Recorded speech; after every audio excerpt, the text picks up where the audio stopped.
Hello, and welcome to show number 2421 of Eyes on Success, a weekly program covering a wide variety of topics of interest to people with vision loss. I'm Nancy Torpey. And I'm Pete Torpey.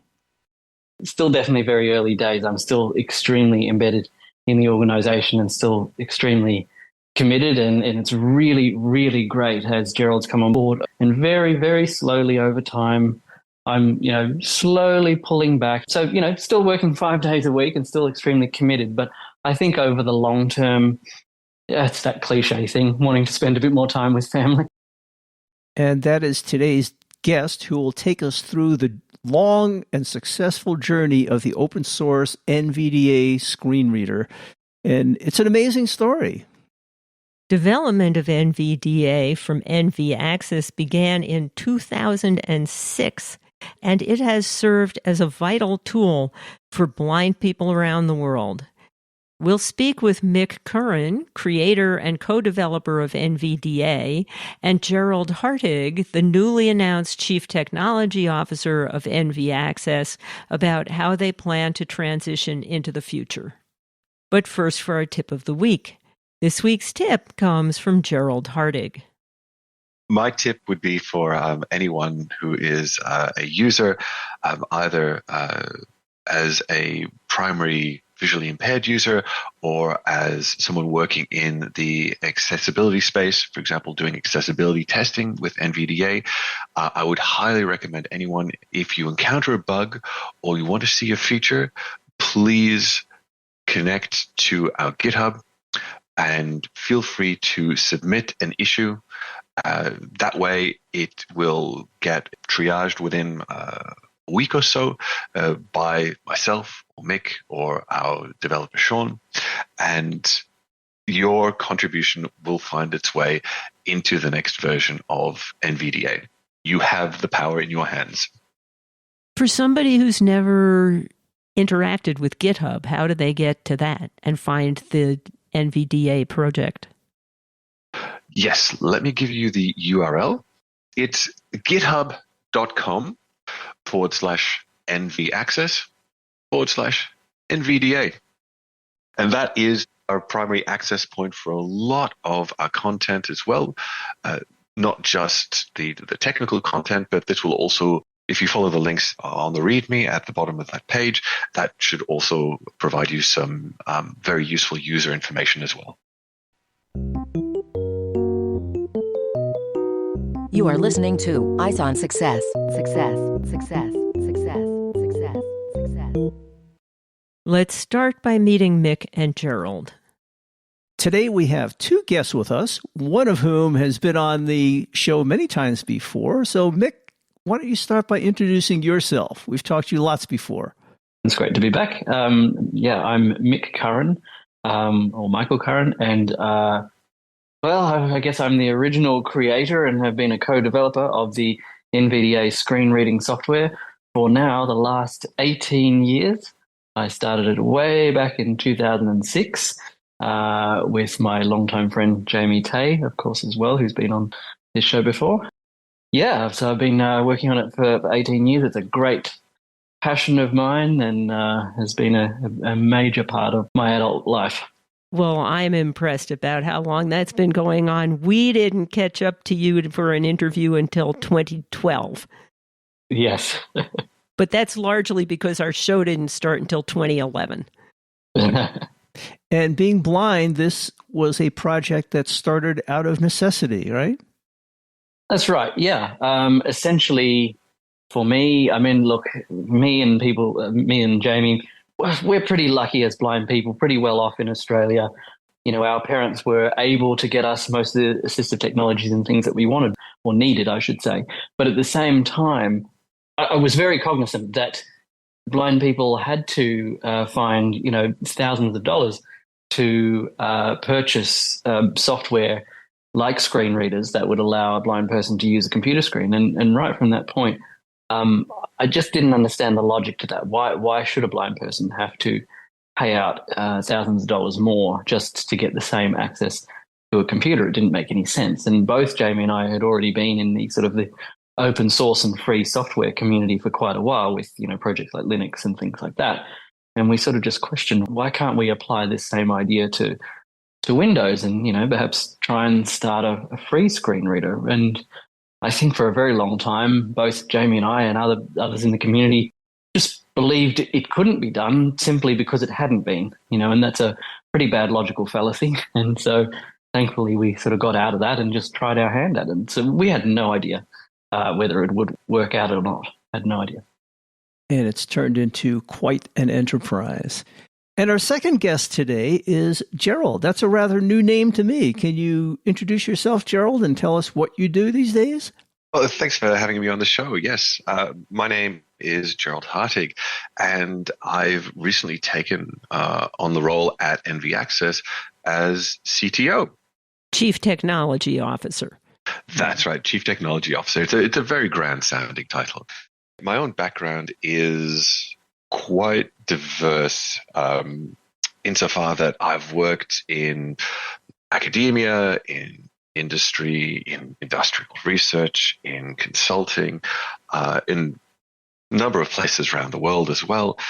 This is my first time working for a charity, but in all of those jobs, the common theme has been to help organizations level up their product capabilities and their technology capabilities.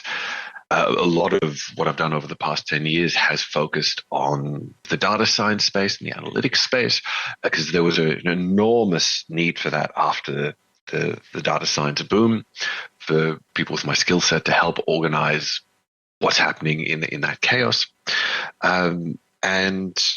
For the past 6 years or so, I've had more of a connection with the disability community, most predominantly with the deaf community and the autistic community through my personal situation.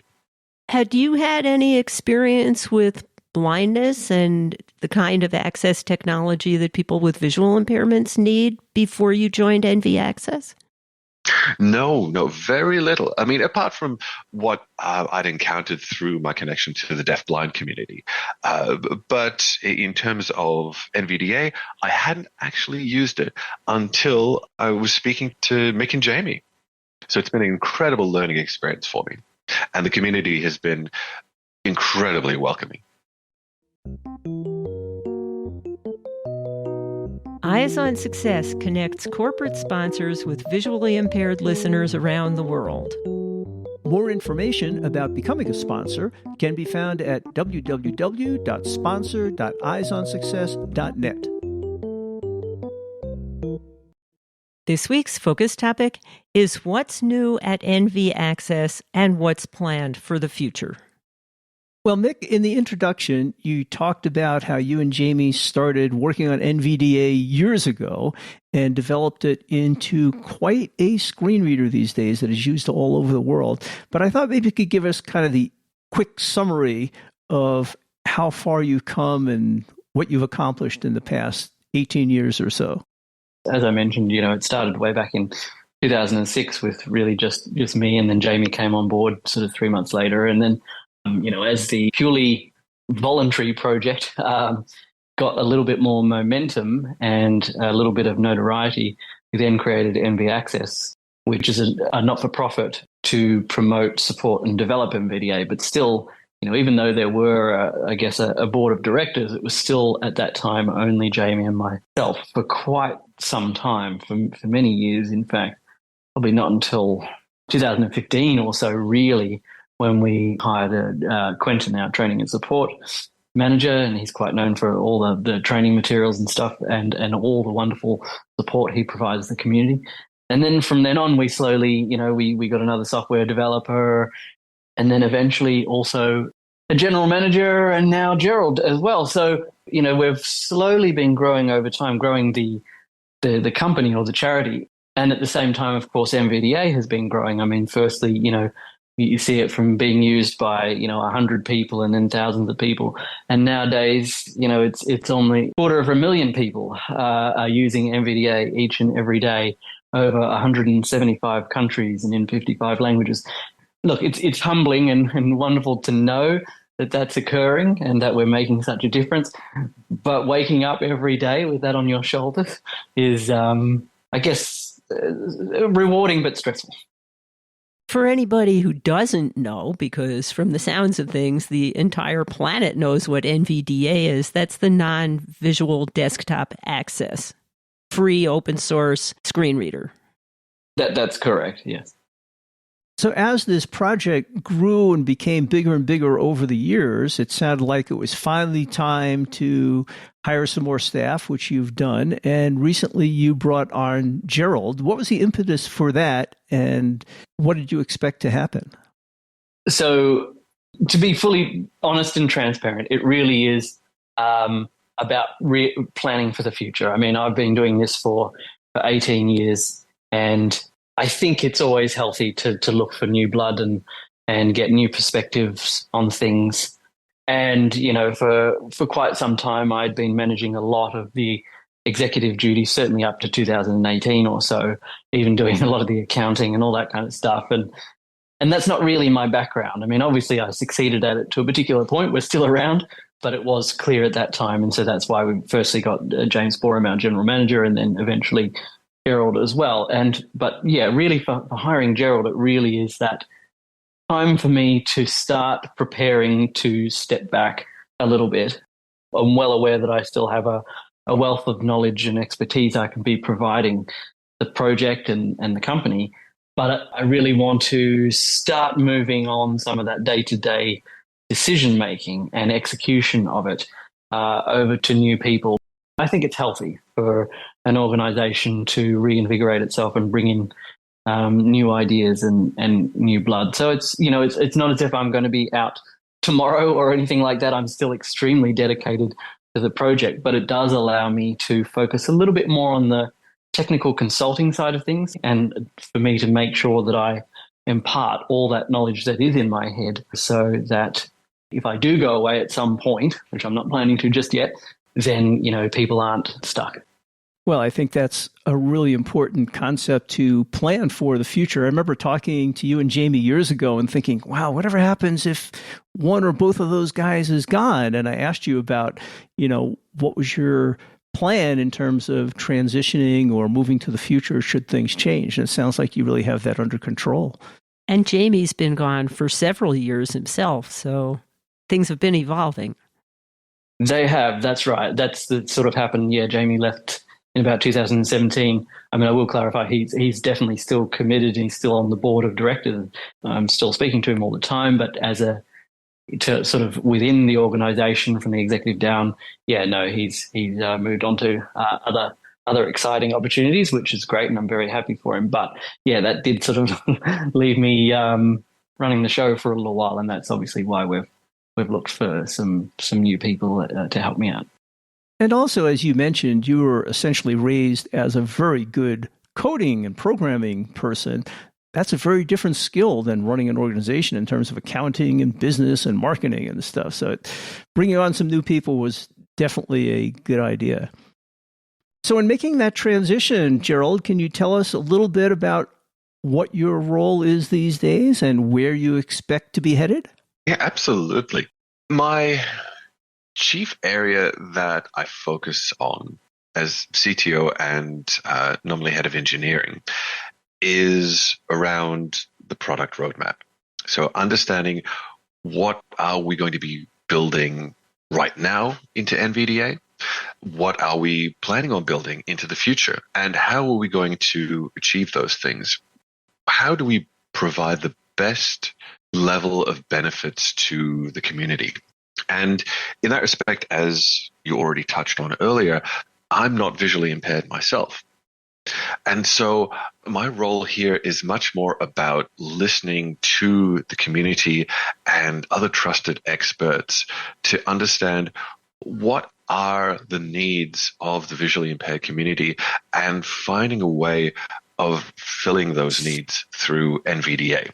Like that old saying, nothing about us without us. I'm not here to tell the community what NVDA is going to look like, but rather to work with the community to find a consensus. That being said, I also have several time horizons that I'm looking at in terms of what are the things that we need to build right now for NVDA.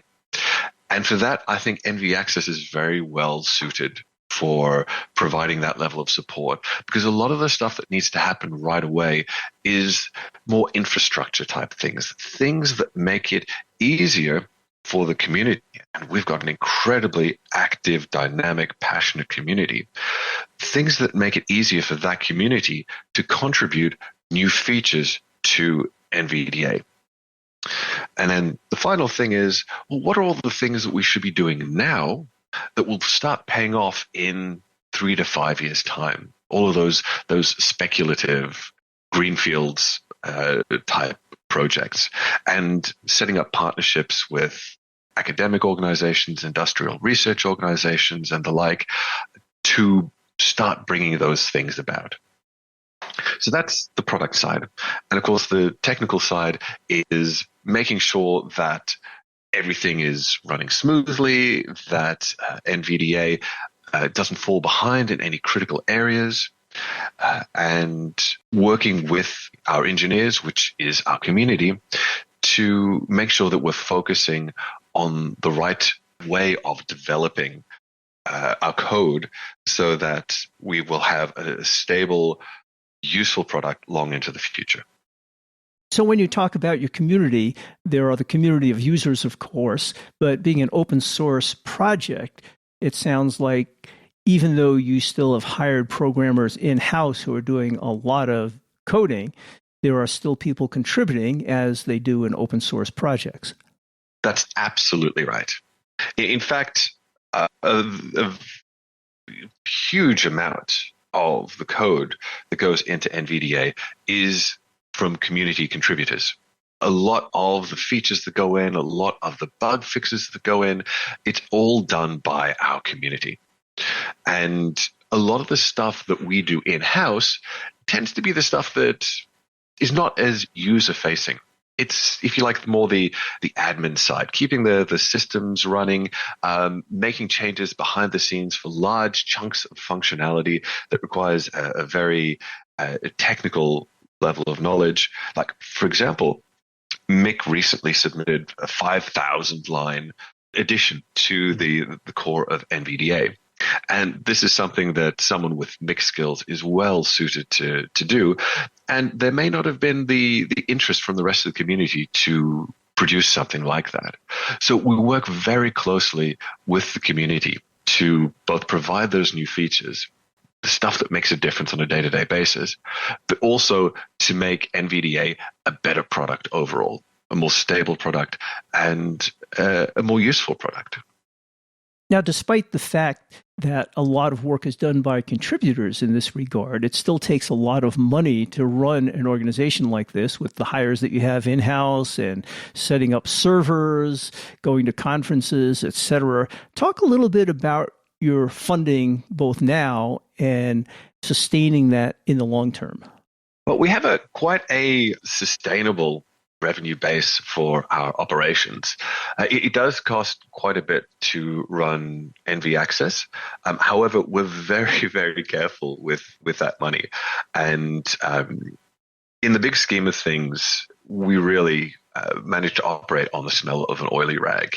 In terms of what we're able to achieve with the funding that we've got, it's a pretty good return on investment from the community. About half of our revenue comes from individual and organizational donations, and the other half comes from commercial sponsorship. So this could be consulting work or projects of a similar nature. And we're always looking to try and grow that, because we know that more funding means more bums on seats, which means more features for our users. But that being said, we have a fairly good amount of reserves in the bank. We don't want to dip into that, but we do have some very large and very interesting projects coming up that we want to make sure that we've got the right people on the ground. And we may even be doing some more hiring in the future to get those exciting features out. What types of partnerships do you work with other organizations? What we tend to do is we work with large IT corporations such as Microsoft and Google and others, they want to make their products, so like, for instance, Google, they want to make sure that Google search is completely accessible, not just with NVDA, but all screen readers and or all assistive technologies. And one of the things that Gerald touched on there is that NV Access provides accessibility consulting, in order to help companies like Google make sure that their products are fully accessible. So that's sort of how we work there, and that's one of our funding streams. So it sounds like you guys are on a really solid footing then in terms of where you are now and where you'll be in the future. That's really great. Do you want to talk about any of the directions that users might see you go in the next few years? Or is it premature to talk about that? Well, we do have a fairly extensive product roadmap that we've been working on since I joined a few months ago. And on there, we have about 56 things that we want to accomplish over the next year or two. Our plan is that as soon as we've sorted out a few more issues around just putting a bit of certainty around the effort and how we'll accomplish these things, that we will be releasing this to the community. Well, we look forward to seeing what you come up with, and I congratulate you on all the work you've done and the progress you've made, and what an effort this has become over the years, a really robust system you've got in place. And Mick, now that you've freed up all sorts of your own time by bringing in Gerald, what's in the future for you? Well, weirdly enough, at the moment I seem to be more busy than ever. And then obviously that happens when you make new hires and all that, and that's absolutely fine and the right thing. But it's still definitely very early days. I'm still extremely embedded in the organization and still extremely committed, and it's really, really great as Gerald's come on board. We've just gotten so much more momentum in the organization. But bringing on Gerald with plenty of new ideas and product planning and the like, it's given us a lot more energy to move forward, and it's really great to be a part of that, but also watch it as well. And very, very slowly over time, I'm slowly pulling back here and there. And as I mentioned earlier, just focusing a little bit more on the technical consulting. And, as Gerald also said, occasionally I might put some engineering hours in and do a little project that I've been meaning to do for 5 years or so, but, didn't have the time because I was doing executive things before then. But so, still working 5 days a week and still extremely committed. But I think over the long term, it's that cliche thing, wanting to spend a bit more time with family, all that kind of stuff. I also have sort of some interests in disability work and childcare and things like that. And that's something that I might ramp up a little bit more outside of NV Access over time as I start pulling back a bit more, some sort of a new chapter in my life there. Essentially, the thing is I like helping people. And for many, many years, I've helped hundreds of thousands of people sort of from afar with the software that I do. But more and more, I'm taking more of keen interest in working with people on an individual level now at this point in my life. Well, thanks for the very valuable resource that you provided to many, many people around the world who use it on a daily basis. And we wish each of you and NV Access all the best of luck in the future. It sounds like there's some exciting times coming. Thank you. Thanks for having us on the show, Nancy and Peter. You are listening to Eyes on Success. Success, success, success, success, success. Now for this week's final item, how to learn more about NVDA and NV Access and how to contact them.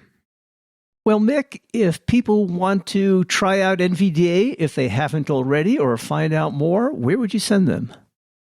Easiest place to go is NV Access, so www.nvaccess.org, and you can find everything on the homepage there of how to download NVDA and heaps of further resources about documentation and how to get started.